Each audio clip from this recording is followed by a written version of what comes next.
Okay, hello everyone.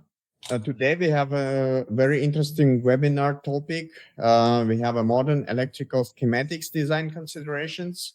I would like to start with the small set of rules. So if you are not speaking, I would like to ask you to mute your mic. You also can turn on your camera if you would like to raise a question or if you're speaking, but otherwise turn off your camera. Don't do in order not to distract the speaker. If you have any questions, you can use the live chat. We have a live chat function during the webinar. You can interact with the speaker. You can write your questions there. And we have also prepared a poll of questions, a survey in the chat, where you can actually give us a little bit more background of yours to give us a little bit better understanding of your background. So please use it. Check the chat and use that, let's say, poll questionnaire that we have prepared. And I would like to start with a small introduction of WiredWhite platform, what we do and why we do it. So WiredWhite is an engineering platform created for engineers to provide them, let's say, the stage to work on engineering projects. If I summarize it, let's say in the brief form, we have, let's say, as a structure, two different user types. We have a user type customer and we have a user type partner. So customer, you can imagine, is someone who is looking to receive a private tutoring or mentoring in engineering topic, who would like to take an online course and read some technical articles, white papers that we have on the platform. So this is a little bit of this is a little bit less experienced engineer, you can imagine, or it can be also let's say an industrial customer. It can be an agency, or it can be a company behind the user type customer. So basically, someone. It can be also a student, a PhD student finishing his PhD work, finishing his master's degree, and seeking for some help in engineering field. So basically, this is what we understand on the customer. And you can imagine, once I have started doing those things as a customer, I have started learning, receiving some tutoring or doing some online courses. I start kind of a gaining experience phase, and this is basically the maturity phase, as we call it. And once you as a customer gain some experience, you can even become, let's say, complete this transition and become a partner. What we call partner is basically a user type, or a user that can first of all give private tutoring and give the mentoring to students, can create and launch and sell online courses, and can participate in the industry projects, join industry project as an expert, and work basically as a freelancer or a freelancing agency, independent agency or independent company, and participate on industrial projects together with us, or completely independently. So basically, we provide also inbuilt all the engineering tools that are essential to complete the engineering project. We have a project management tool where you can basically trace your tasks, create new tasks, complete tasks, document the results, like exchange PDFs, exchange the reports. We have obviously the video conferencing tool that we are using now for the webinar. It's also inbuilt and is for free, let's say, for our members, where you can also interact between each other, do some video calling. We have also the platform, the tool to create an online course, where you can basically record multiple videos, record some questionnaires, and build a course from that and sell it on the platform and generate additional income. So basically, all the instruments are inbuilt into the platform membership. Once you have become a user, white user, you can leverage all of these for free inbuilt. And this is why we called it a full cycle engineering, since you are starting as a customer, as a student even, and you can, let's say, go along our platform, growing, gaining experience, and finishing even as an expert, as a freelancer, or as an independent entrepreneur or agency or company, and close this, let's say, full cycle of engineering and learning experience. And why we do the whole thing is we try to accelerate the electrification worldwide. So this is our focus.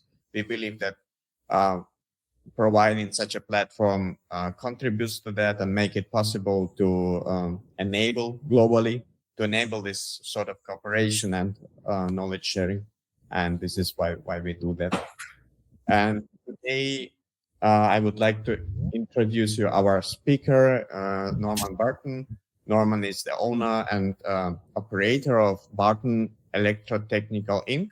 It's a company that designs and distributes electrical training hardware and courseware focused on practical hands-on applications for the electrical industry. The company supports public and private organizations across North America. Norman completed 2 electrical apprenticeships in Canada, and he's a licensed master electrician in Ontario. And his professional experience centers on the integration of industrial automation and control systems. Alongside running his company, he obviously also contributes as a part-time electrical apprenticeship instructor at a community college in Ontario, Canada. So I would like to welcome you, Norman, today. Thanks a lot for giving us the webinar speech today. You can now take the ball and you can share your screen. I will stop sharing that we can go through the material. Okay. All right, so let's get started here. All right, window. First of all, thank you for having me. I'm just going to back this up a little bit here, Dimitri, and thank you for everybody attending the webinar. Sorry, just finding my buttons here. Try not to look at the keyboard. Before I start, I come from a different era. When I attended high school, our drafting was done on big tables with slide rulers across the table and pencils and erasers. We didn't have cell phones. We didn't have PLC. We didn't have any kind of automation whatsoever. So I've had to learn continuously, and I'm always learning. And I like the word expert, but I never would ever call myself an expert, because I'm always learning, and I'm always working with people that know different aspects of the trade that I don't know. And I'm thinking, I wish I should know. I should know that. I wish I had have learned that long ago. And that's where I'm coming from. So I'm not going to be as fast finding my way around software and computers, but I do know what I want to do when I do design. And sometimes I struggle with finding the tools to do it. So today we're going to look at electrical schematics and some good practices. And we have to start out with standards and what the purpose of standards are related to electrical design. Now, a full design encompasses a lot of aspects, as you know. There's a lot of equipment that has to be integrated into a design. I'm just going to cover the basics and some good rules to follow, and I'll show you some of the different nomenclature that I've seen, and how I label and identify devices, and hopefully you'll choose what's best. The purpose of our standards, right? Globally, we want, number one is public safety, right? So we want to minimize the risk of shock, fire, and equipment failure. Global trade, obviously, we want to standardize specifications so that we can remove technical barriers and harmonize where possible. I'm building a trainer unit for a college. I'm building one now so that I can scale it up to 10. They want 10, and we'll have a motor protection breaker, motor circuit breaker, and it has marking on it. I don't know if you can see that well enough, and it has dual marking. It has 135 on the top and L1, L2, L3. That is marked for 2 regions. That's marked for the IEC global region and also for North America. If I want to install this device in a product that's shipped in North America, it has to have L1, L2, L3 on the line and T1, T2, and T3 on the load. So that's an example of applying a standard to a piece of equipment. It also has all of the certifications for all of the different regions. And of course, interoperability, quality, and reliability. Now, this is a global map of the 2 major standards mixed in with regional and country standards. The International Technical Commission, or IEC, as you can see, it's widely used. Now, I live in Canada, but I've worked in Mexico. I've integrated equipment in the US, and I see IEC starters and motors everywhere. Now, in Canada, they've listed UL and NFPA. So UL is Underwriter Laboratories, NFPA is the National Fire Protection Agency. Oh, sorry, I'm looking at CSA, UL, and NAFTA for Canada, but IEC needs to be integrated into that also because we use the IEC standard across Canada also. And that's why I am starting to use more and more of those drawings and standards in my designs. Customers are starting to request it. Now you'll notice for the USA, it's UL and NAFPA, National Fire Protection Agency. That's their electrical code for their country, but they do integrate other standards.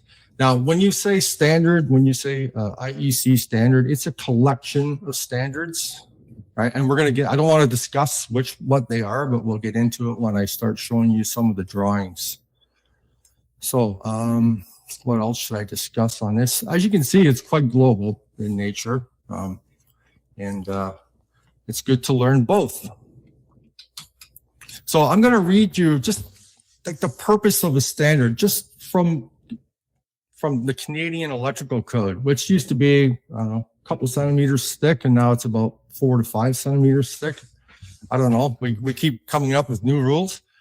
So the object of codes and standards, in this case, the object of this code is to establish safety standards for the installation and maintenance of electrical equipment. In its preparation, consideration has been given to the prevention of fire and shock hazards. When I took my apprenticeship and we studied code at all levels of our apprenticeship, we were told that it's our job to prevent fires and shocks. That was the purpose of the code. But it's been expanded, and you'll note that this code addresses or references the IEC standard 603641. Now that is the standard for residential, commercial, and industrial installations. Low voltage meaning less than 750 volts AC. In North America, I think it's 1,000 volts AC for IEC. In this case, it contains fundamental principles of protection for safety that encompass protection against electric shock, thermal effects, so that's fire, overcurrent, fault currents, and over voltage. But we've also added maintenance and operation to that. All right, so that standard is the mother of all standards. And then when you design a general purpose industrial control panel, everything falls underneath that. If you want to work in a residential, commercial, or industrial building in Canada, you have to complete a 5-year apprenticeship. You can work as an apprentice, but if you don't become licensed, you're kicked out of the trade. Once you complete your apprenticeship, you have to work another 3 years to be able to charge money doing work in residential, commercial, and industrial buildings. That is installing electrical equipment. Now you can start a company and you can build electrical equipment and have it certified by all means. You don't have to be qualified to do that, but to install and work on electrical, you have to be a licensed electrician or a licensed master electrician or an apprentice. All right. So let's get into the diagrams. So basically there's 3 types of diagrams that we use to represent industrial control equipment. And in this case, utilities. We have a single line diagram, which basically outlines the basic structure of electrical flow. It doesn't attempt to show any number of circuit conductors or poles in a circuit breaker and so on. It's a very simplified power flow diagram. Then we have a wiring diagram, which is more complex, and then a schematic diagram. Most industrial control systems are represented with schematic diagrams.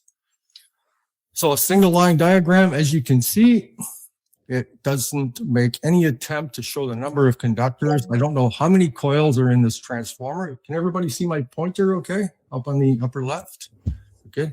So Yes, we have a utility. It's a snippet from one of my courses, a utility single line diagram. We don't know how many coils are in the transformer. We don't know if it's connected delta or Y or it's just a basic power flow diagram, right down to the utilization level. And what you would see this in a SCADA system or SCADA, supervisory control and data acquisition system. On a screen, you would have these values on the screen and they would change as certain portions of the utility are on or off. Now on the right-hand side, a quick one. Sorry for interruption. A quick one. We have sometimes a hand raised. Would you like to pick up the question right away, or you would like to let? Oh, I'm sorry. Yeah, go ahead. Sure. I think that was Abjajit, if I'm not mistaken. Do you have any question?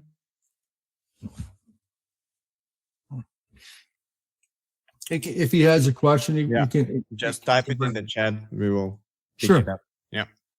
So under the diagram on the right is very simplified. And what it illustrates is that commercial enterprises are connected and share the secondary of transformers on the secondary side of the utility system. Now, industrial users, what side do they utilize? And this ties into power quality. They are connected on the primary side, so they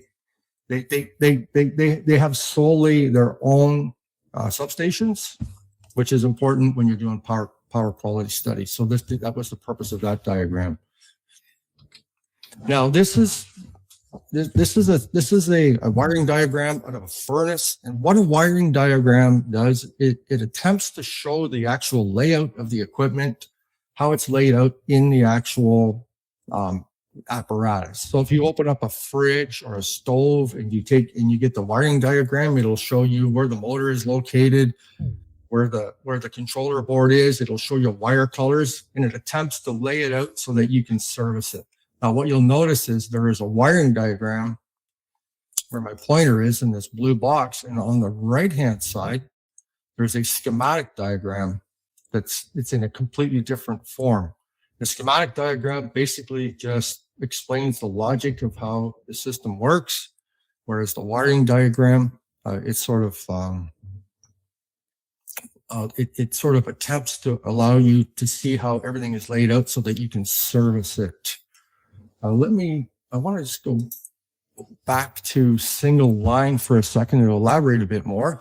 On my screen, I have a single line diagram for a solar system. This is the Legend. Now, this is for a project that I'm working on. And basically, in this diagram, again, I have to, 1 second here. Where is my, oh, here we go. I'm trying to zoom in here and pan. Sorry, everybody. As soon as I let go, it recenters. So you'll notice that this is a solar panel. This is a symbol for a solar panel. And I showed a legend of symbols on the first page. And you'll notice that there's a wire from the solar panel to the inverter. on the DC side, and there's 2 slashes. So the 2 slashes just let you know that there's 2 conductors in that cable. Again, it doesn't attempt to show the conductors, that like the red and black conductors or black and white conductors and so on. This wire here is the AC output from the inverter, and it shows 3 slashes, 1, 2, and for a slash for the protective earth conductor. We call that a 2-conductor cable, but we have that protective earth conductor also. Now, let's go back. So on this single line diagram, it has a little bit more information than usual. It has the data for the inverters. There's 2 different inverters, and then it has the symbol. And this is required for even the most simplest solar project in Ontario, most of Canada. It is required. So that's required by the electrical inspection department. Now I am going to show you another diagram, wiring diagram. So this is for a DC drive. It's a 4-quadrant drive. This is for a project that I'll be working on. I'm expecting a PO any day.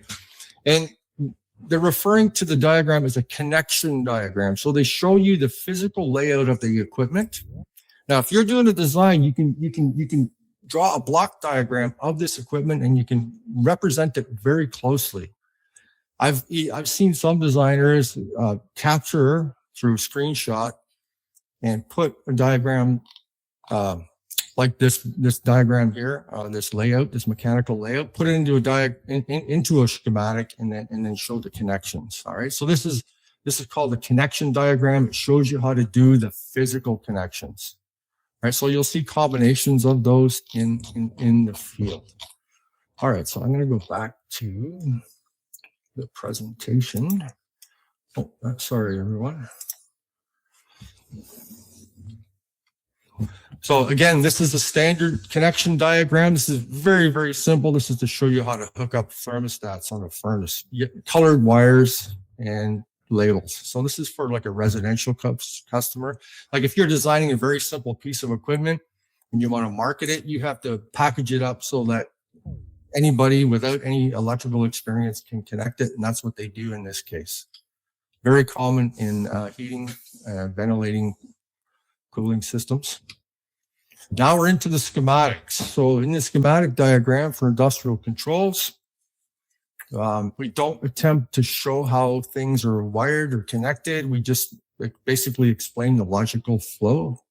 We have 2 VFD power sections here. There's a control section somewhere in this diagram. We don't know where that is. We'll have to look to be referenced. You have to search the diagram.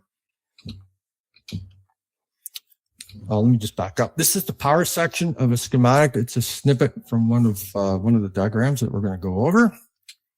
And this is the control section of the diagram. And we'll be going over that. So it doesn't attempt to show you how to wire it like a wiring diagram does. It's more a sequence or schematic. Another word for it is elementary. It's an elementary diagram, like explaining how things work. If this overload contact is closed and this float switch is active, KM1 will start. All right, so schematic diagrams widely used in general use, industrial control panels, and machines.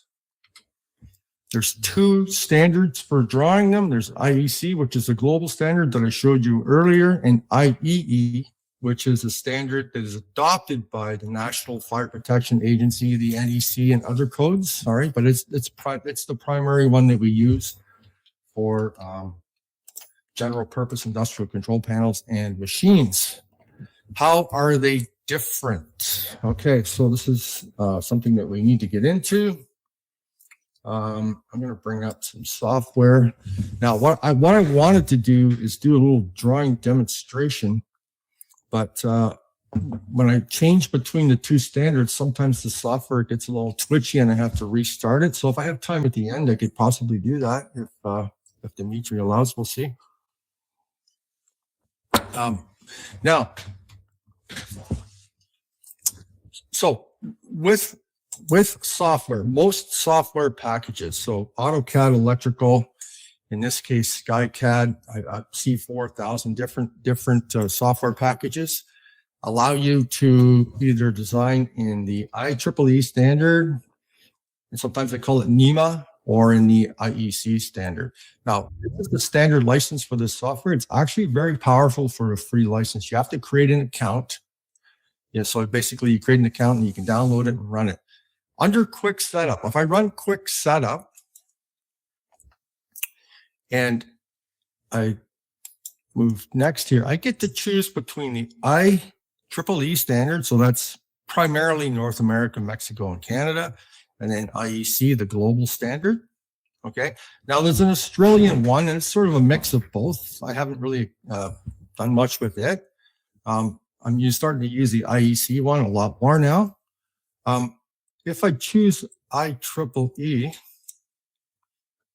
and I click next, I can either go with a standard page coordinate system, okay, for parent and child component references, which we'll discuss, or rung numbering.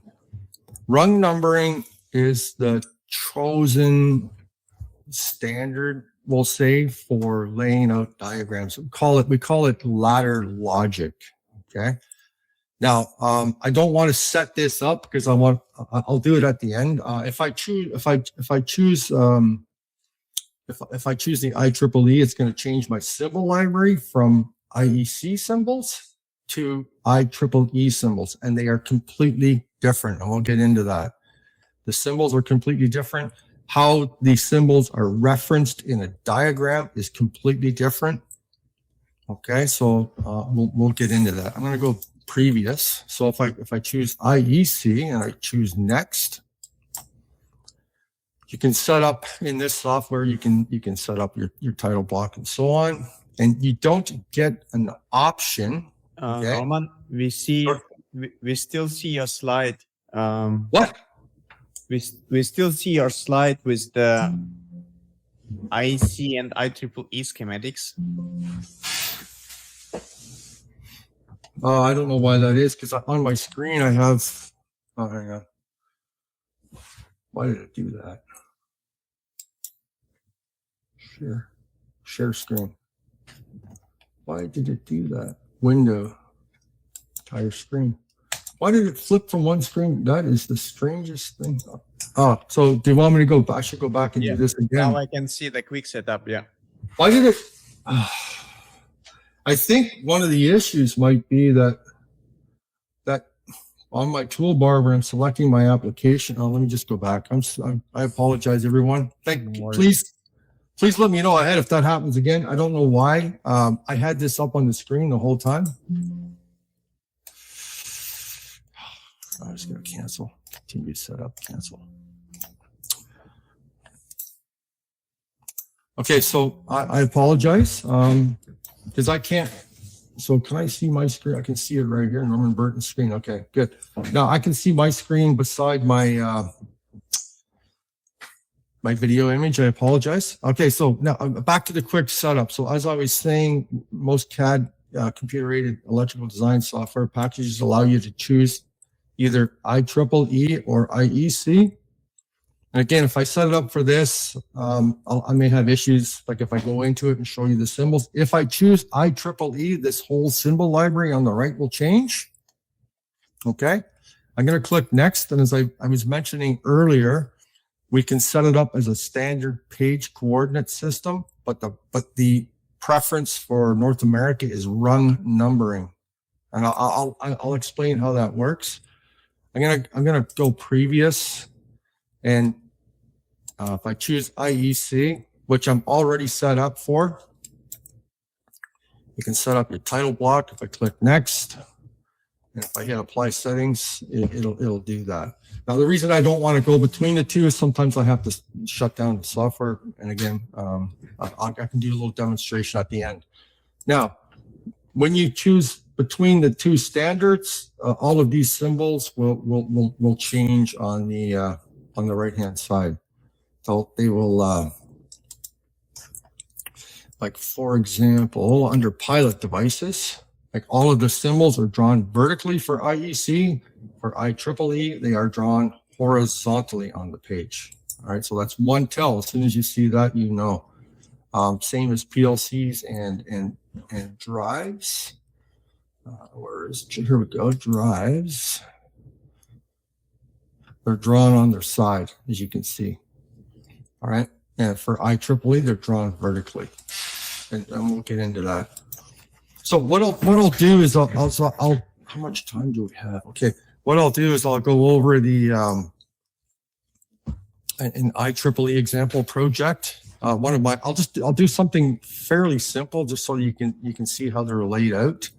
I've got a DOL sequence control. Here we go. I have a little sequence control of motor starters, and I'll just bring up the first page. So basically what you attempt to do is put in a single line diagram. So this is basically a title page. So this is just an example of setting things up. And what you'll notice is we have numbers on the side. Those are called run numbers. Now, nothing is referenced in this case because it's a single line diagram.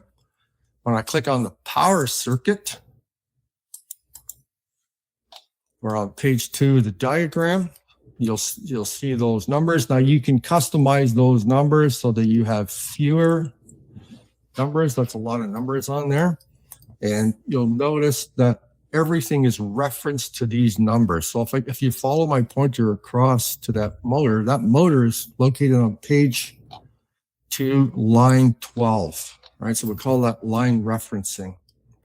And motor 0222 is on line 222. Okay, same as the overload relay.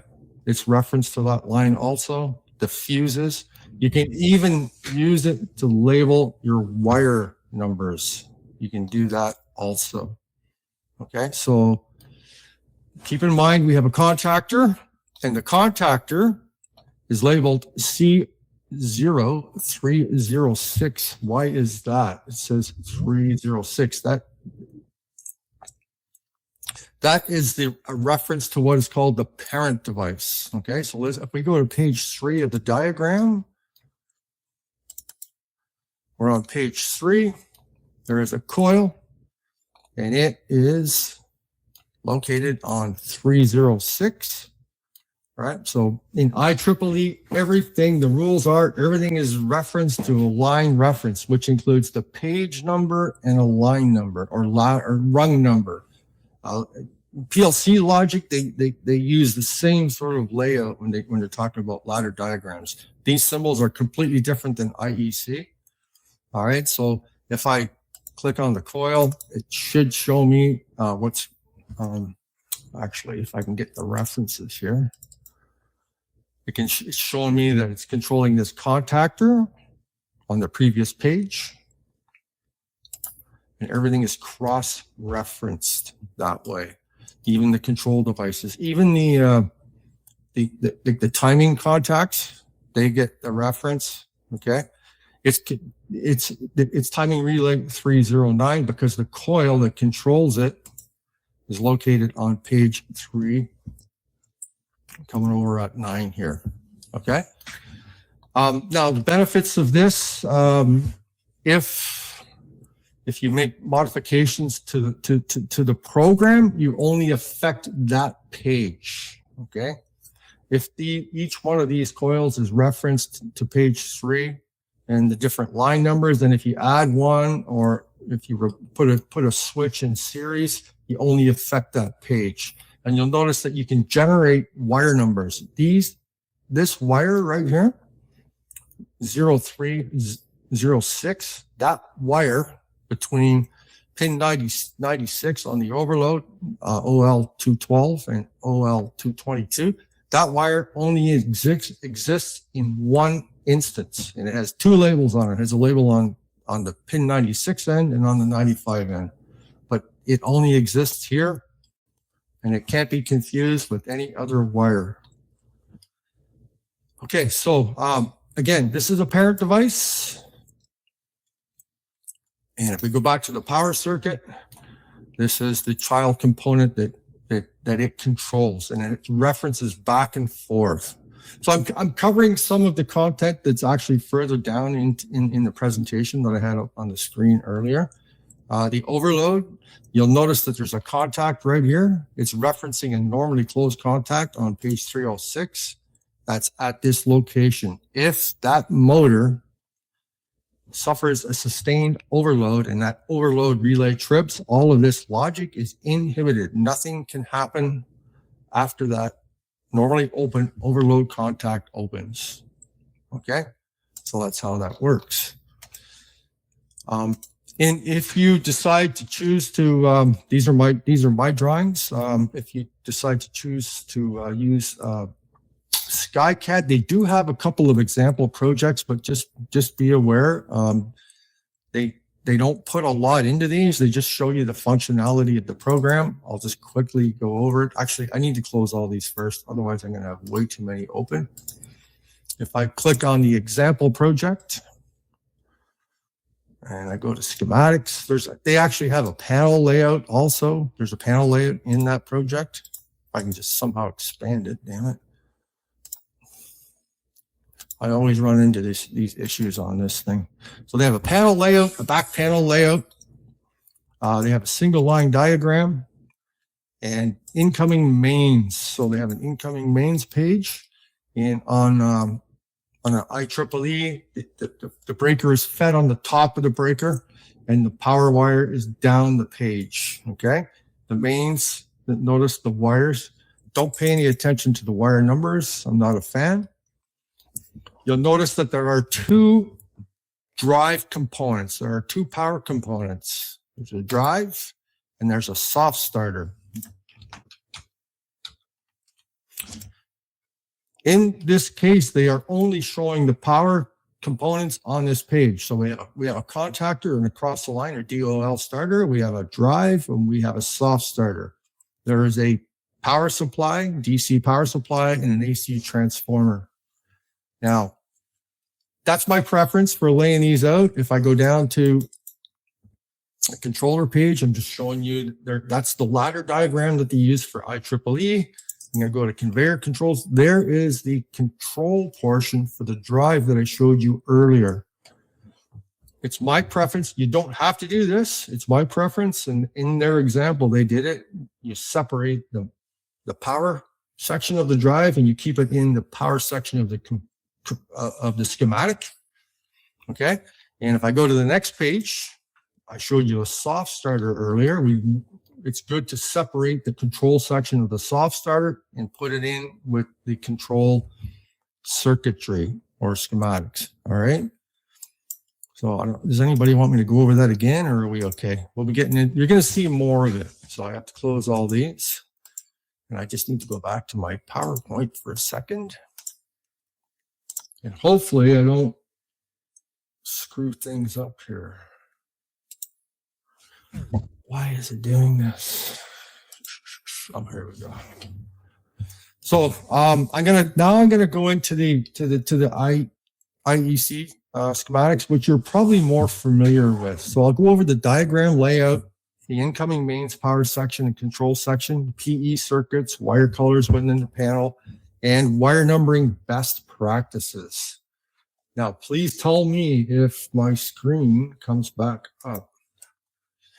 I had a lot of information that I wanted to go over, but I don't think I'm going to be able to go over it all. So what I did is I created a document. It has no real functional, how do I say that? It's not designed like for a water pumping station or to control a machine, but it has all of the basic rules of wiring. When you're creating, so an IEC schematic. So this is an IEC schematic basic convention document. All right. The first thing that you do is you want to have a cover page on your document. And you'll notice that I do not have any coordinates in this cover page. You can set that up in here. You can set up how it looks. You can take the coordinates off. You can set up different types of IEEE. You can have 2 columns. Okay. So on this page, it's basically what you would do is you have your table of contents. You may have a layout of your equipment, a front panel layout, and I have some other drawings that I can show that. Page coordinates not shown on cover page. That's a note. IEC standard sheet size, 420 by 297. Is that coming through okay? Good. Now this sheet size, it's a tabloid, so it's a good size for reading diagrams, and it's a good size for presenting on a screen and setting up. Landscape layout allows left to right signal flow, and I'll explain that. All of the standards referenced. Now, this is the 602041, safety of machinery, electrical equipment and machines aims to protect operators, equipment, and property from standards.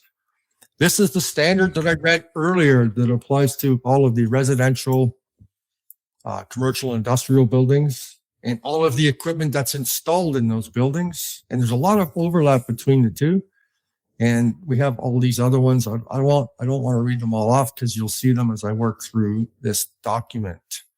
As far as symbols go, if you search IEC 60617, that is the standard symbol library, and I have resources for that if you want to get your hands on all of those symbols. Standard wire colors. The protective earth must be green. Okay, so the protective earth body conductor must be green with a yellow stripe, no exceptions. AC and DC power circuits, you can use black and you can label them. The incoming mains in Europe are brown, black, and gray, but you don't need to use those in a panel. You can just use black, but you have to label them as per the wire system. The AC neutral, if used, you can't use it for DC, it must be light blue. AC control circuits, so that's coming from the secondary of a transformer for control, must be red. DC control circuits, dark blue for your positive, and blue with a white stripe for DC negative. And then you have what's called an accepted circuit. An accepted circuit is a circuit that can be an interlock from another machine. It could be a circuit that is illumination or lighting in your panel so that you can do service in the panel when the main disconnect is off. So if you shut off the main disconnect on the panel that you're working in, any orange circuits, they have to be clearly labeled and identified, will still be energized, and you have to have a label on the exterior indicating that. Now, what you'll notice, if you look at where my pointer is, I have three power sections. The power section is always at the beginning of the diagram, and you want to keep all of your power components in there. I did mix it up a little bit just to show you what can happen and what you see out there. I'm going to click on the power section here, and we have the incoming mains. Now, in IEC industrial control equipment, the main disconnect is fed from the bottom. When you bring one of these machines into Canada, you have to put a label, or America or whatever, you have to put a label on it. You have to say bottom fed disconnect. Because in North America, we feed them from the top. So when you de-energize a disconnect, the bottom fed in North America, the bottom of the disconnect is dead or no potential. But when you de-energize this disconnect on an IEC machine, it's the opposite. Okay. Yeah, you got to be real careful. The bottom is live in this case. The top of the disconnect is dead. It's confusing, but again, if the equipment is labeled properly, it's not an issue. All right. So this is fed from a 5-wire system, so it's basically 3-phase plus a neutral, grounded neutral, separate ground, and separate neutral. TNSC system. 230 volt, 450 hertz coming in. You have to supply a terminal block for your customer connection. And you have to coordinate with your customer to make sure that you've got the proper power for the system. You would have already done that if you know it's a TNSC system, but that would be a requirement for this machine. So you have to provide that connection. And I believe I have a layout for that on the back of it. So incoming mains terminal block. That's what this layout shows here. In my course, I have like an actual graphic of that terminal block. The ground wire must never be interrupted through a disconnect switch. It must be solidly grounded to all metallic cards and the main ground bar. So as far as the disconnect switch goes, you have to size it. In this case, we have motors. Okay, you have to size it for highly inductive loads. You must size it, and I'm just showing examples of basic design and things to think about when you're working with these. It must be sized for the stall current of the largest motor. So the motor must be stalled. So you're talking anywhere from 6 times the FLA to 13, 14 times, depending on the motor, plus all other loads. All right. This fuse disconnect has a continuous rating of 50 amps, but it has a braking capacity of 400 amps. And in this panel, we have a small exhaust blower motor. We have a small pre-grind motor, 1.5 kilowatt. And I go to the next page. There's a drive for a conveyor. It is, so what's the rating on that? Half horsepower, 0.37 kilowatt. And then we have a big shredder motor, which is 11 kilowatt. So you would have to take the stalled current of this motor as your first calculation, add all the other loads to it, and your braking capacity must exceed that. And in this case, it's well above that. Now, this is a soft starter. And you might say, well, we might not have stalled current through a soft starter, but it does. This particular soft starter has a built-in bypass circuit. So it potentially could have that high inrush or stall current. Okay, back to here. Now, I'm just working my way through. Now, you'll notice, okay, let me just finish off with the switch. It must be lockable in the off position. It must be clearly marked. And you want to design your equipment so that you have an installed height of 1.7 meters, thereabouts. Okay. So that's the height that you want to work towards. The end conductor is not broken through the switch. If you use a breaker or a switch, like if you use a breaker instead of a fuse disconnect, all conductors must open simultaneously if you want to interrupt that grounded neutral conductor. Now we're using what is called sequential wire numbering in this. Now IEC uses sequential, but you have to be careful of how you apply it. Sequential means it starts at a given number and then it increments as it passes through each component. Okay. Now the functional marking of the power supply coming into this unit is L1, L2, L3. In Germany, they use RST a lot, so it may be RST. I like to see the marking based on that functional description. You cannot go wrong with it, okay?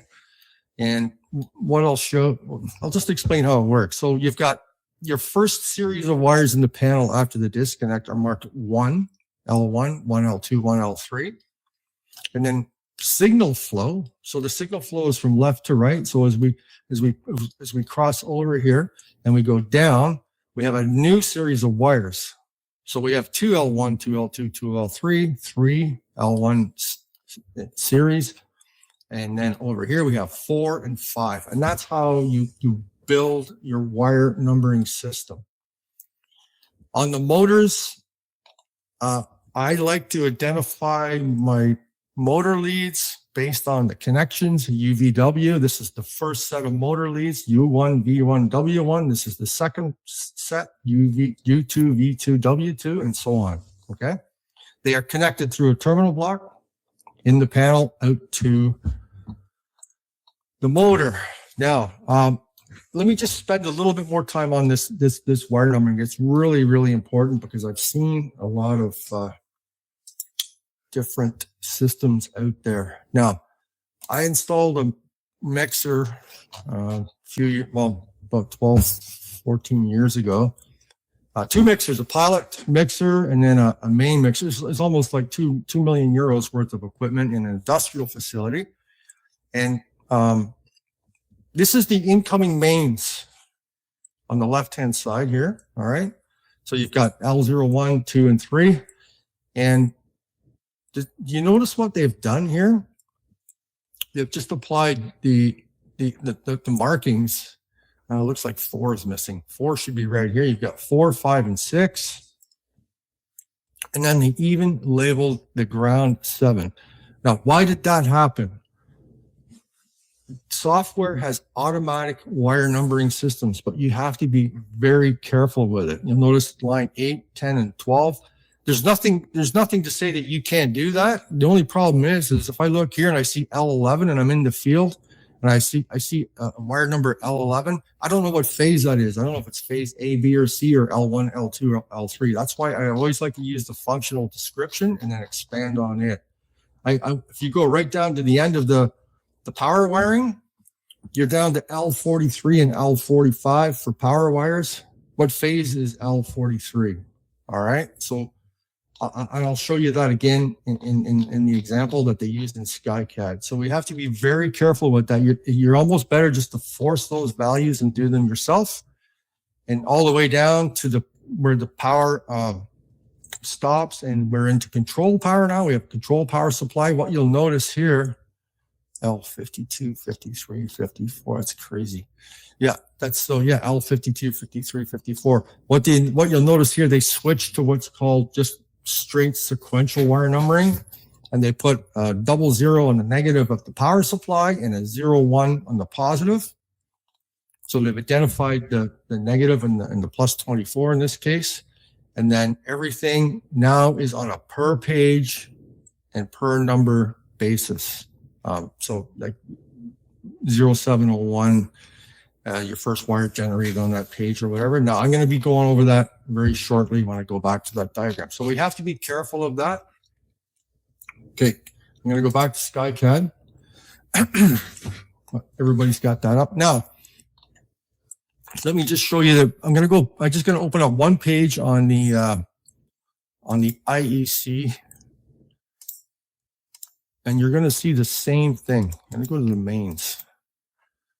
Now, you see all these numbers? Those numbers are generated automatically by the computer. If I go in and I say, renumber all, it will generate those. Again, it even labeled the ground L33, and it's a green and yellow conductor. The ground is ground. It's never interrupted, so therefore the wire number should never change. Okay? Did everybody's okay with that? I don't need to go over it. I kind of explain myself more than once because I deal with a lot of apprentices and you have to get used to raising your voice and talking a lot. I apologize. Okay, so one of the things that you have to do when you're designing, everything has to be cross-referenced. Every contactor has to be controlled by a parent device. Okay, in this case, this is a child component. Clicking on the wrong reference here. If I click on the reference, it's on. Why is it not going to the page? I'll go to the page on where it's controlled. If I go to page 5, location L3, so everything is referenced to these coordinates here. So these alpha numeric coordinates. So alpha on the side, numeric on the top, and we have for the first contactor. Now it's working better. If I go to the parent device and click on it, it takes me to the child component. This coil controls a contactor on the power page, power section 1. And it has a list of the contacts, the location of the contacts, including the auxiliary control contact. They must be cross-referenced. Everything must be labeled. They must be functionally marked. There's a list of functional markings for contactors. Motor contactors, it's KM. For motors, it's just M. For switches, it's S. Like everything is labeled. Like everything is, there's a standard for that. There's a standard for everything, believe it or not. This contact right here is cross-referenced to this location. This is a holding contact for a 3-wire controlled start-stop circuit. All right, I need to go back to the power section. So everything has to be cross-referenced, overloads, contactors, and so on. When you're sizing a contactor for a this one has a part number is in there to Schneider LC1D09BD 24 volt coil. It has to have the proper utilization category. In this case, it has we only need a category of AC3 for starting and stopping motors. If you're doing it on a more frequent basis, then you need a higher category rating and so on. Okay, so everything has to have a utilization category. I should have pointed out on the main switch, it has a utilization category of AC23B. For switches, disconnect switches and devices, fuse disconnects, breakers, they have a different category rating system than contactors. All right. Again, it's all these different standards. It's a collection of standards. I learned a lot by going to the manufacturer's websites. Now, every wire, if it leaves the page, it must be referenced to where it's going. So this is a going arrow. So if I click on it, oh, why is it not? Oh, prick. So it should take me to, oh, here we go. So if I click on the actual reference number, I'll just do that one more time. Oops. This is where I get lost. So go back to page 1. If I click on this number, it'll take me directly to the page I want to go, and I can follow the flow. You'll notice that these wires are all sort of all over the place. There's a little tool in here, schematic tools. You want to have your everything all lined up, and you can do that vertically and horizontally. I just left some things. That one's a little bit, there's not a lot of room for that one. And you can straighten all those out very easily with some of these tools that they have. There's some of the more fun tools that you can use. Now, let me just go through and read some more notes. I've got to have a drive here, and it has the power section only. They only have the power section. The control section is located on a different page. Okay. And again, that's my preference, but you can do it. You can easily bring a drive out of the symbol library with the control and power section integrated. Okay. Depending on how complicated your system is. Okay. Now, the shield shown here, the shield is mounted at both ends.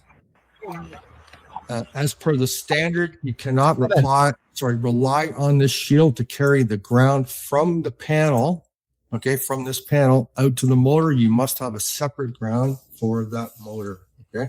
There's a terminal strip shown here. What else do I need to point out? Now, I drew this, I put this soft starter in, and I left the control section in here.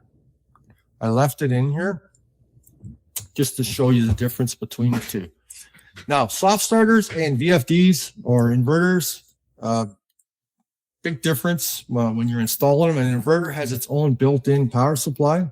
When you install a soft starter, this ABB unit, you have to supply it with an AC control supply. So this is an AC control supply right here, L1 and L2, and it'll operate from 120 volts all the way up to 240, okay? And then you have to connect your control devices to your digital inputs. And from what I've read on this unit, it operates, I didn't get to measure it, I haven't worked with this one, it needs all operate at 24 volts. So this is a manually operated station. All right, so we have an enable switch that provides 24 volts for the stop-start circuit on this. These wires leave the panel and they go to this location. This is what's called a location box. It's a metallic enclosure. It shows the ground coming back to the panel. These terminals are listed again on the terminal block layout. You want to have a terminal block layout for your customer for troubleshooting and installing in the field, especially when you have multiple operator stations. Was I on power section 3 or 2? Man, I'm losing my way here. So yeah, again, it's drawn together.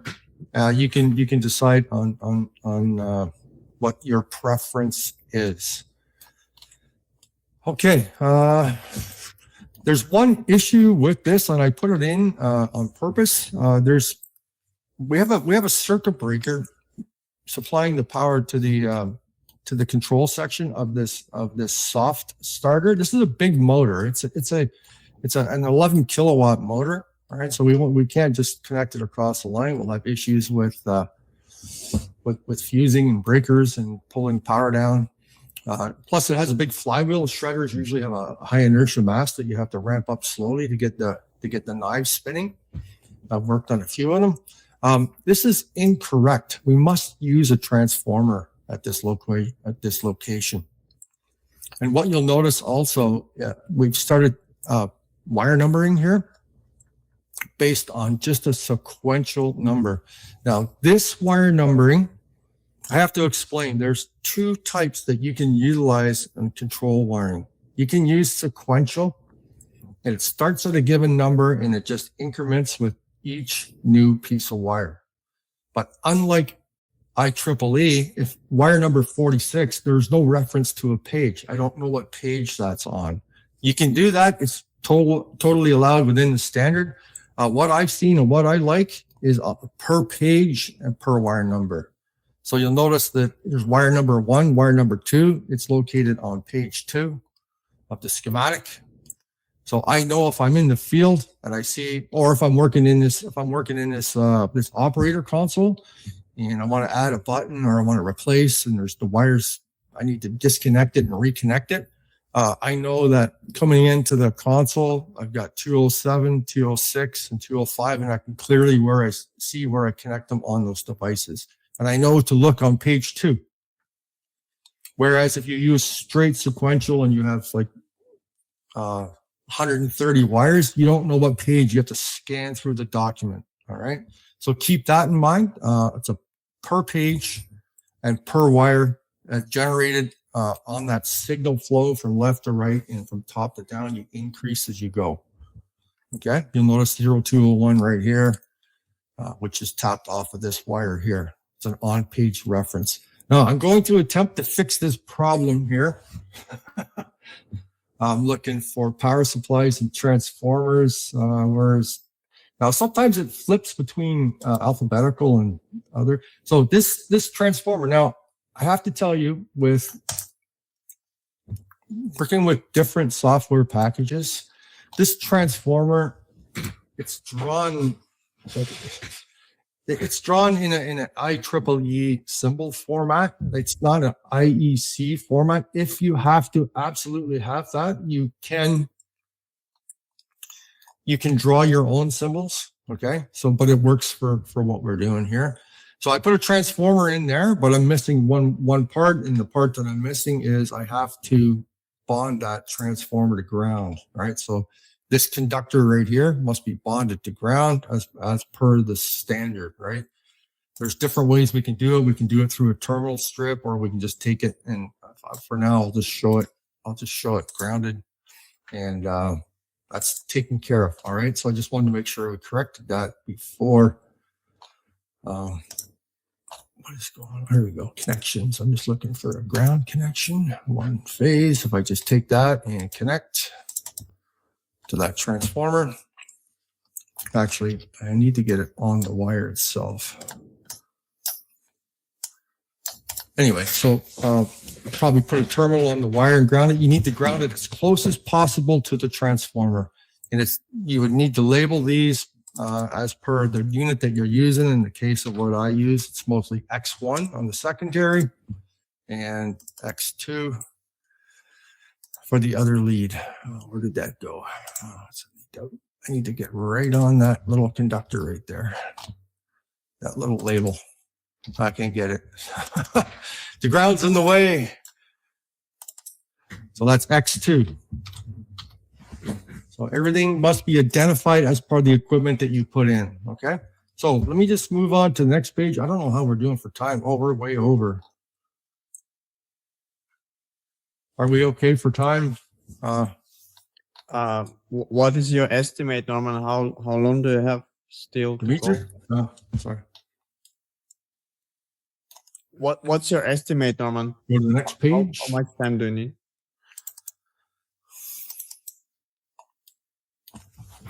Oh, my speaker. Oh, for fuck's sake. Sorry, Dimitri, my speaker died on me. Okay, no worries. God damn it. Sorry, would you try to contact me there? Yeah, I was just asking something. Can you hear me now?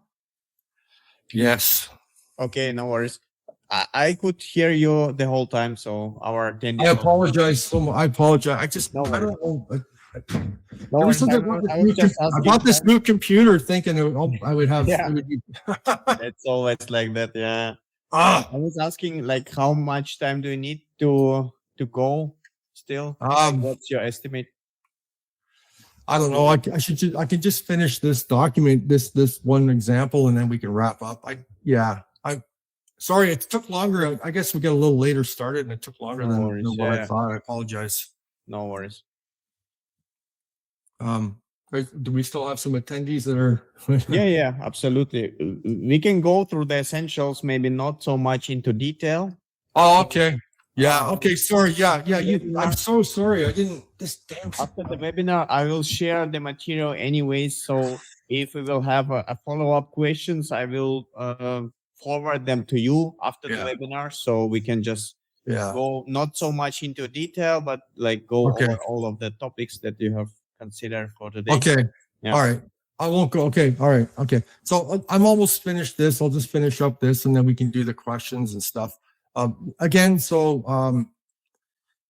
transformers, the secondary must be bonded to ground and on DC power supplies, regardless of the voltage. Highly recommended. That was one of the questions that we had. And cross references for power for control section. I left some spare room. You always want to have spare room in your schematics. So this is your 230 volt control circuit location. So you don't bump all of your diagrams. You have some room in there. These are our stations. I kind of went over these a little bit. We have to use 3-wire control. Protects the operator and machinery after power interruption or circuit trip. Must be utilized when employing persons to operate equipment. So anything that can cause a hazard after a power failure, if it's energized, it must reset and require initiation through a start button in this case. Spare 24, and now we're into the VFD. Now the reason I want to go over this, but we can do it next time. This is the VFD control circuit that is separated from the main power circuit. I've been kind of drilling that a lot. There's an issue with this diagram. The diagram shows direct connections from the panel. So this is our panel right here. Like this is the VFD is located in the main panel location. And that's something that I can show you all the different locations.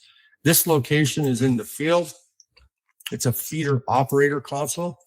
These buttons are located in that enclosure, but it's not showing any connections in between. So no terminal strip. So that's something that you need to consider. Do you want to connect directly on the devices with the wires, or do you want a terminal strip in that location and a terminal strip in the panel when it leaves? And I was going to show you how to draw that, but that might be a whole different webinar altogether, doing some basic drawings. So that's something that you need to consider. Absolutely. This particular unit has a stop, forward, reverse, and it has a jog with the VFD, in this case, the ATV 320. You can set, once you enable jog, you can set the torque to a very low limit. You can actually, in some cases, you can stop a moving axis with your elbow. You can grab the shaft of a motor and you can stop it when you're in jog mode. So we use it for setting up and doing maintenance. So that's what that jog button is about. You can set the jog speed to match whatever speed you want. Terminal block layout and the bill of material is on the back page. And what I wanted to show you was one of the designs I was working on. I'll just do that and wrap up because it's got the full. I have to close everything.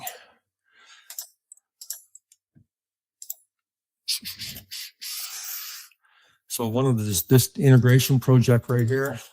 So basically, this is a project that I'm working on for a customer. I'll be building 10 of these. Front panel layout. I have a front panel layout. I've put basic operator symbols in IEEE and in IEC. It's got an STO control circuit. Oh, that was one of the questions. When I initiate an STO control circuit, which stage of the VFD does it disable? The input stage or the output stage? Everything, when you build a back panel, everything must be labeled clearly. Every terminal block must have a terminal position clearly labeled and the terminal block. In case of this one, it's X1. That's where the customer connects the power coming in. Everything is labeled. In this case, we have bridges, common jumper bridge. Everything is shown. Again, we have our power section, terminal, customer location for the incoming mains. Power section of the VFD with a line reactor and a braking resistor with a thermal device. If you ever install a braking resistor on a VFD, you must install a thermostat that senses the temperature. That thermostat must disconnect a contactor on the line supply. Okay, again, it's fire and shock hazard. If the resistor overheats, it must disconnect the power, the mains power to the drive. And this is just a power supply and my drive control section. All right, so that's something I'm working on. Terminal block, bill of materials, and then back to the layout. So back panel layout and front panel layout. Sorry, my speaker died. Damn. Oh, worries. I can still hear you. We can. I'm getting rid of it. It's one of these ones that turns off, I think, to save power. But what good is that if you got to restart your? If I embarrass everybody, I'm so sorry. No worries. Shit. Like I said, I'm 61. I didn't grow up with technology, but I have to use it all the time. So how we are way over, right? We have 15 minutes over now. Yeah. But no worries. I wanted to show you. Okay, so this software, you can create an account, you can download it, and everything except the this layout here I did using the free version. This layout is done in AutoCAD. But you can do layouts if you use the paid version of the software, but you can accomplish a lot. I just imported this into the into this location. Yeah. So what was I going to go over? There's one more, there's another software package that I recommend that you should get. It's called Q Electrotech. And where is that? Settings. Sorry, guys. Display. If I show you the collections, it has a whole bunch of manufacturers' drawings that are very, very useful. There's an M221 PLC. There's all kinds of that's a Schneider product. There's drives in there. I highly recommend you get this software. It's free. It's open source. I contribute to it. It's well worth it. It has the full. Let me just minimize. These are all manufacturers' articles that I'm scrolling through. It's a really good free software package. Again, it's community based. It works off of donations. So here's your IEC 60617 full symbol. I think there's 900 symbols in there. There's graphics and so on. All right. So I've created some projects in here. These are in my course. You can do panel layouts. These are all out of the graphic symbols, even the Lamicoids. Right. So there's my my nameplate. Control circuits. If you watch my pointer, it shows the cross references. So here's the parent device, the coil. There's a child component here that is linked to it. This one's linked on another page. So yeah, it's actually really good. And this is a fail-safe liquid level monitoring circuit for de-water pump. So yeah, I just wanted to show you that. It's called Q Electrotech. So QE Electrotech. It's a very simple installation. It's like 100 meg or 200 meg or something. All right. So what else should I go over? Anything else? I have a whole bunch of stuff, but I had too much. Yeah. Would you like to show us a little bit of, so you've showed us previously the SkySCAD? SkyCAD. Yeah. Yeah.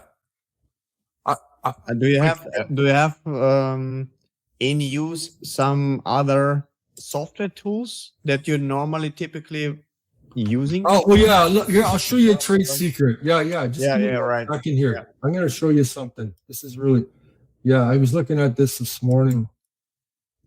I'm going to open up AutoCAD TrueView. I'm going to, so that the design that I was working on for, can everybody see my screen? So yeah, we see the Autodesk project. Okay, yeah. So again, I mentioned that the only portion of the SkyCAD that I didn't use was the 2D drawing for this. And I'm sure I could probably make it work, but I'm just so familiar with this. So basically what I do is I import this enclosure in. Sometimes I have to scale it if it's metric, if it's imperial, I have to scale to metric, and I can import all of these all of these manufactured CAD files, and I can place them on a back panel. I can lay out the DIN rail and the duct, and then in this case we have I can lay out the operator console. In this case, they have it because it's for learning. They have to be able to change leads. Like some companies want this setup where they can I call it plug and play, but they have to follow diagrams and create circuit arrangements, and they actually tie two trainers together. I've actually quoted one for the Navy that don't want that. They actually have to wire from terminal strip to terminal strip. So what I do is I lay everything out, and instead of buying a back panel, I send this drawing where my pointer is. I can't highlight it like I'm in TrueView. I'm not in. Yeah, this red layer right here. I can send that drawing to a water jet fabricator, and they can cut out everything that you see here, and they can punch all of these holes for me with the water jet. And all I have to do is I just tap them if I need be, or use self-drilling screws. And then I can lay them out. And it's about half the cost of buying a back panel, okay? Just buying the back panel, not including the labor. So the labor to do that is eliminated through the design. So we just get to assemble and wire. This is the front enclosure.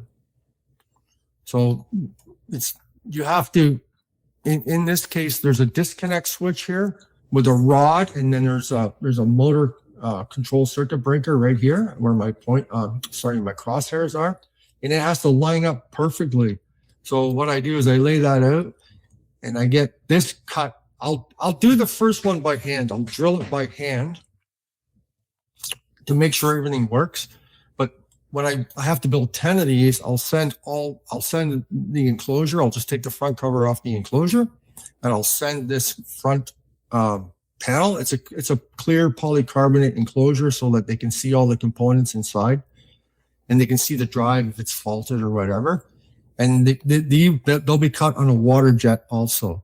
You have to be careful with polycarbonate. They have to get the mixture just right. So you might want to get them to do a test piece because it can spread and it can mark the clear polycarbonate.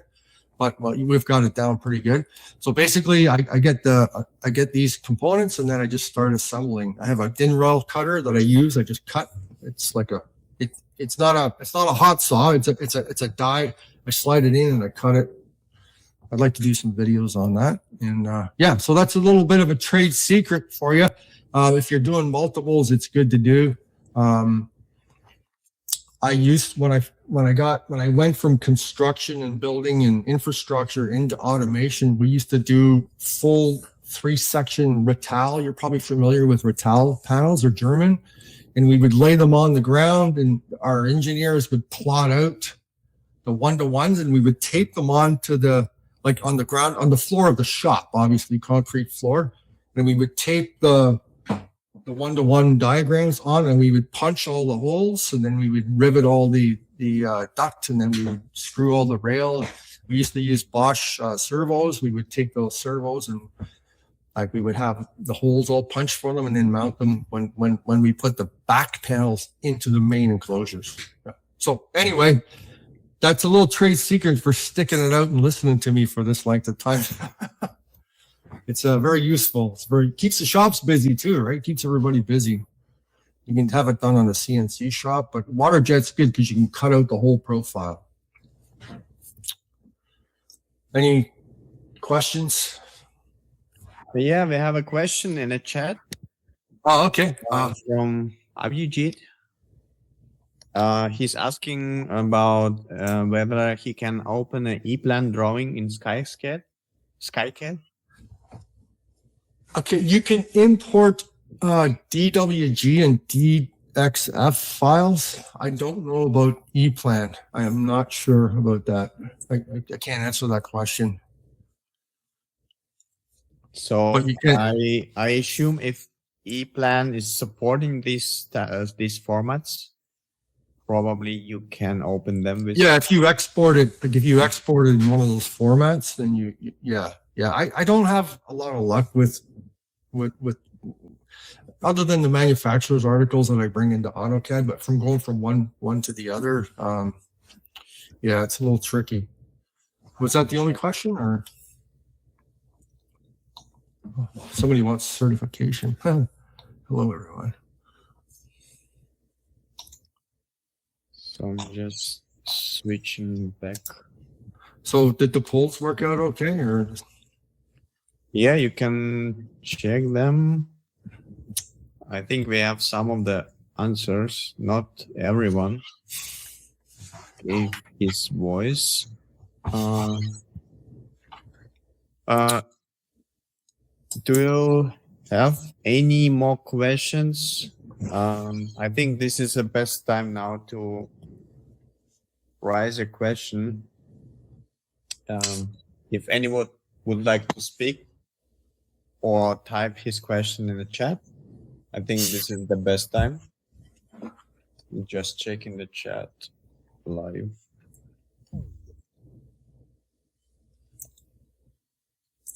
I think we have received a question. I'll just read it now loud. So the question is the following. In your experience, what are the most common schematic design mistakes that cause commissioning or troubleshooting issues later in the project? And how can engineers avoid them during the design phase? Well, one of the ones that I know that I found when I worked in the large scale automation was a lot of they would copy and paste sections of schematics and they wouldn't update the cross references. So that could be avoided by having a third party, like someone else, verify your work and just go through all of the different cross references. You catch that when you're building the equipment. So yeah, definitely checking all those for sure. Right. And the next one that we have received is the following. For companies that work on both European and North American projects, what practical challenges do you encounter when transitioning between IEC and NEMA or IEEE schematic standards? And what best practices help maintain consistency? Yeah, so I work primarily I've never shipped outside of this region, but I ship from and we work from Canada to the US, and we work with two different voltages, primarily industrial voltages. In Canada are 600, and in the US it's 480. But when we ship, if you have a North American manufacturer, you have to take into account that you have 50 hertz, 400 volt, 230 neutrals primarily, and vice versa. So the voltage and the frequency levels are definitely a concern. Full certification of equipment, so marked for every region and approved. And what else could we consider? Yeah, it's just like my concern is more when we bring equipment into a manufacturing plant where you have a mix of both, and you have to identify, like I mentioned earlier about the disconnect switch on a North American machine. The incoming mains are on the top of the disconnect, so when you disconnect it, the bottom is dead. There's no potential. Whereas with Europe, it's fed into the bottom, so when you disconnect it, it's live on the top. So if you've spent 5 years in your apprenticeship and you have all this experience, and then you work and you transition between the two and you work, it's a real issue. So that really has to be brought up all the time. Yeah. So I'm more on the integration side than the design side when it comes to my issues. Right. Yeah. Thanks for that. So I will go ahead and ask once again, if someone of you guys have a question, a follow-up one maybe to the previous discussed, or a new one, that's the best time to raise it. Okay. If not, I would say you can get all the materials that we have reviewed today. After the webinar, we will distribute them via email. We will also share the recording, and also Norman has some online learning courses on our platform regarding the electrical schematics and industrial control panels, and also the basic electrical controls and diagram reading. So you can check, definitely you can check them. They are hosted on the platform under wireflight.com/courses. Or if you have a, let's say, a concrete question, somewhere in your project you are stuck and you need some help, you need some consultancy. Also, you can schedule a consultation call with Norman directly using our platform as well. So you can check also that using the wireflight.com members tab, and you can basically schedule a call directly with Norman to go over your material, over your project, and to get some support. And for all the attendees, you can use the Wired 10 discount code while purchasing anything, courses or consultancy. So you will get a 10% discount as a webinar attendee. That would be mainly it. I think from my side, I would like to thank you all for attending today. It was very insightful. It's a lot of material. I realize probably we could like do 2 or 3 additional follow-up webinars just to go through all the materials. So that is why we will distribute everything offline after the webinar. And if you have a follow-up question, you can ask. I will forward it to Norman. Maybe we will have another session on that. So thank you so much for attending today. Thanks, Norman, for giving us this webinar speech. It was a lot of material, a lot of information, and a lot of insightful information also based on your working experience, which is very valuable. How to deal with these different standards for different customers, for different world regions, how to combine them, what are the essentials. So very, very insightful. Thank you from my side. And if you have any comments or any let's say final words from your side, Norman. Oh no, I just I think maybe I over prepared. I had too much material. I should have just focused maybe on. But there's so many different areas. I hope that you got something out of this, especially like just the fundamentals on the wire numbering structures, and that can make a big difference in design. Making sure that you use the proper conventions where required. I'm always, like I said, I'm always learning too, right? So never stop. Absolutely. Yeah. Yeah. Thanks a lot again. Have a great time. Have a great evening or afternoon. I think at Roman. Yeah, it's afternoon. Yeah. Lunchtime. Oh, yeah. At our side, it's already evening. So enjoy your time, and thanks again for tuning in, and see you during the next one. Thank you so much, guys. Thank you, Dimitri. Thank you, everybody, for attending and listening to me. Yeah. Thanks a lot. Have a great one. Bye. Take care. Bye. Take care.